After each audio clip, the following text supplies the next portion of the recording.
নমস্কার। Voter SIR সংক্রান্ত এই ভিডিওতে আপনাদের সবাইকে স্বাগত। আপনারা হয়তো এতক্ষণে শুনেই নিয়েছেন যে পশ্চিমবঙ্গের জন্য ভোটার এসআইআর কিন্তু দিনক্ষণ সম্পূর্ণ ঘোষণা হয়ে গেল। যদিও অফিসিয়াল নোটিফিকেশন এখনও পাবলিশড হয়নি। এবার বিকেলবেলা কিন্তু অলরেডি প্রেস রিলিজ করে সাংবাদিক বৈঠকে কিন্তু ইলেকশন কমিশন অফ ইন্ডিয়ার তরফ থেকে কিন্তু সেটা ঘোষণা করে দেওয়া হয়েছে। শুধুমাত্র পশ্চিমবঙ্গ নয়, পশ্চিমবঙ্গের সঙ্গে আরও 11টি রাজ্যের সঙ্গে কিন্তু এই ভোটার এসআইআর কিন্তু ঘোষণা হয়ে গেছে। তো এই ঘোষণা হওয়ার পরেও এখনও যেহেতু নোটিফিকেশানটা পাবলিশড হয়নি, এখন অবধি যেটা বেরিয়ে এসছে বা যে ডেটগুলো বেরিয়ে এসছে সেই ডেটগুলো সম্বন্ধে আপনাদের সঙ্গে আলোচনা করবো এই ভিডিওতে। আমি সর্বপ্রথম চলে যাচ্ছি ডেটগুলো কী আছে না আছে, আপনারা একটু জেনে নিন। দেখুন, প্রথম হচ্ছে প্রিন্টিং অ্যান্ড ট্রেনিং।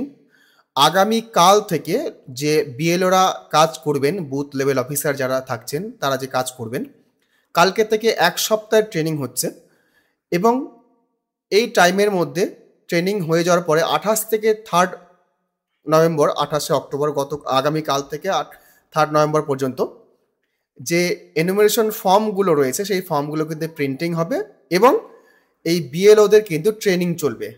আপনারা যারা বিএলও ডিউটি করবেন হয়তো তারা জানেন, আপনাদের অলরেডি নোটিফিকেশন চলে এসছে, আগামীকাল থেকে কিন্তু আপনাদের ট্রেনিং শুরু হচ্ছে।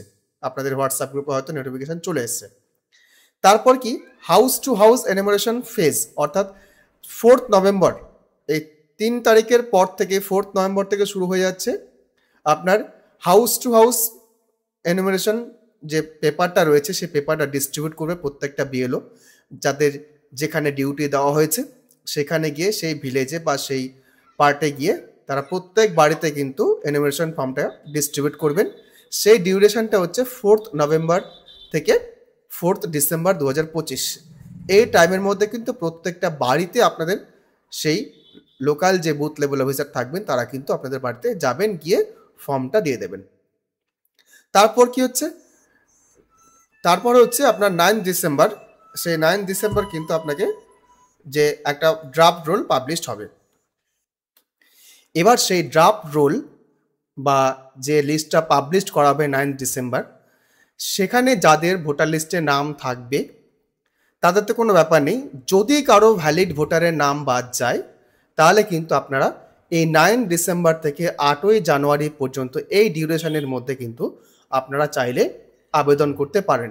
আমি ডকুমেন্টের ব্যাপারে পরে আসছি, আগে ডিউরেশনটা বা ডেটগুলো বলে দিই, তাহলে পরিষ্কার হয়ে যাবে। ডকুমেন্টের ব্যাপারে এই যে যাদের বাদ যাবে তাদের ক্ষেত্রেও কী কী বলা হয়েছে আজকে সেগুলো আপনাদেরকে বলবো। তারপর হচ্ছে নোটিশ ফেজ। নোটিশ ফেজ হচ্ছে 9 ডিসেম্বর 2025 থেকে 31শে জানুয়ারি 2026।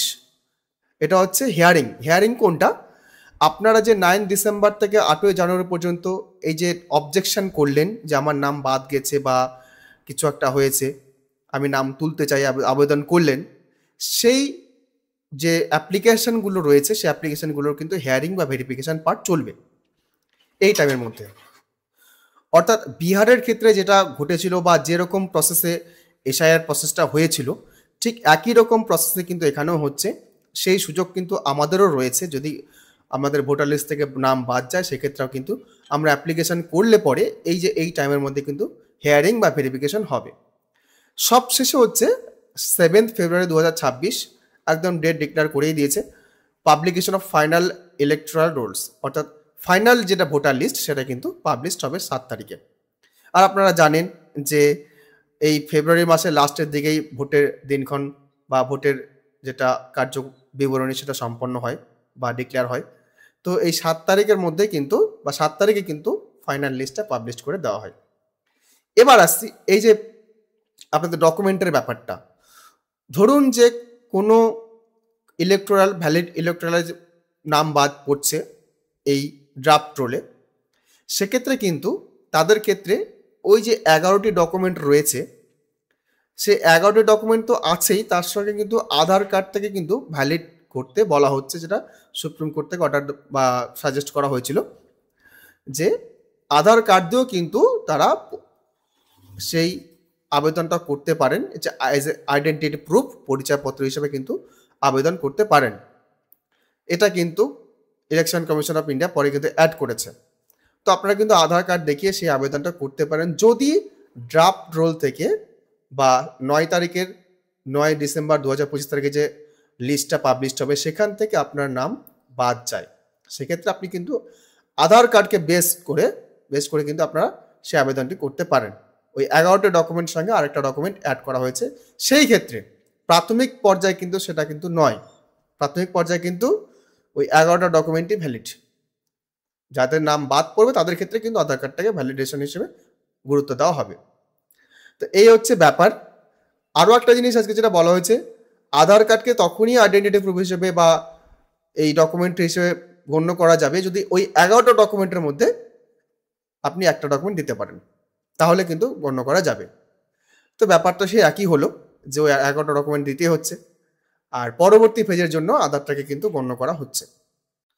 আরও একটা কথা বলি যে 2002-এর লিস্ট সংক্রান্ত, যদি 2002-এর লিস্টে আপনার বা আপনার পিতামাতার নাম থাকে সেক্ষেত্রে কিন্তু সেটা বড় প্রমাণ হিসেবে দাঁড়াচ্ছে। সেক্ষেত্রে যদি আপনারা একই বুথের মধ্যে বিলং করেন, যেটা আজকে ভালো করে বলে দিয়েছে, একই বুথের মধ্যে বিলং করেন, সেক্ষেত্রে বাকিদের কিন্তু কোনো ডকুমেন্টারির প্রয়োজন পড়ছে না, অটোমেটিক ম্যাপিং করে দেওয়া হয়েছে বুথ লেভেল অনুসারে।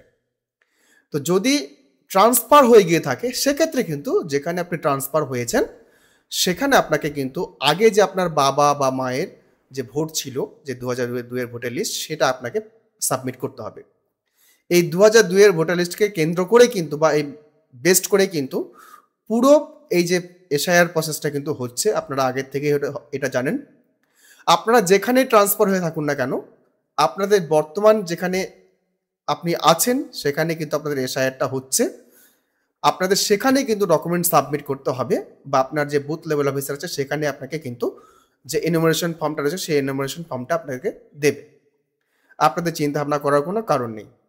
আর আরও একটা জিনিস আপনাদেরকে বলে দিই যে ডকুমেন্টারি হিসেবে একটা জিনিস খেয়াল করুন, যে বাবার নামের যদি প্রমাণ করতে হয় আপনাদের বাবার নাম কোথায় আছে না আছে, হয়তো ধরুন আপনি যেখানে ট্রান্সফার হয়ে চলে গেছেন আপনার সেক্ষেত্রে সমস্ত ডকুমেন্ট আপনার স্বামীর নাম হয়ে গেছে, ইভেন আপনার যে ডকুমেন্ট আছে অর্থাৎ পড়াশোনা ডকুমেন্ট, যদি পড়াশোনা না করে মাধ্যমিকের বোর্ড সার্টিফিকেট যদি না থাকে সেক্ষেত্রে, যদি একদমই পড়াশোনা না করে থাকেন, জন্ম সার্টিফিকেট যদি নাও থাকে সেক্ষেত্রে আপনি ডোমিসাইল সার্টিফিকেট কাজে লাগাতে পারেন আপনার বাবার জমির দলিল দিয়ে।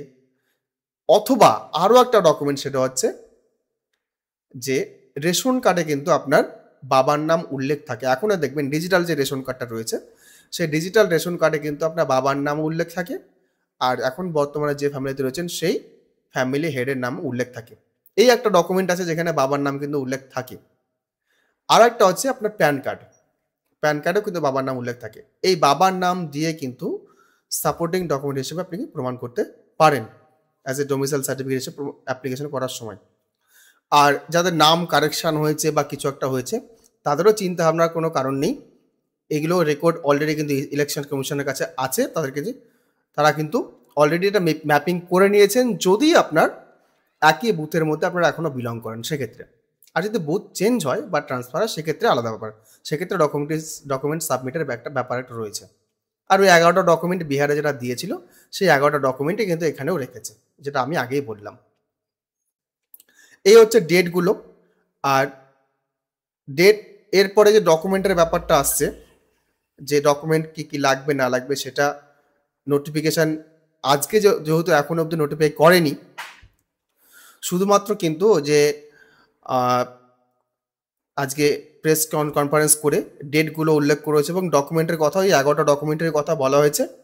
তো নোটিফিকেশানটা যখন হাতে পাবো আমরা তবে কিন্তু সেটা দেখাতে পারবো আপনাদের।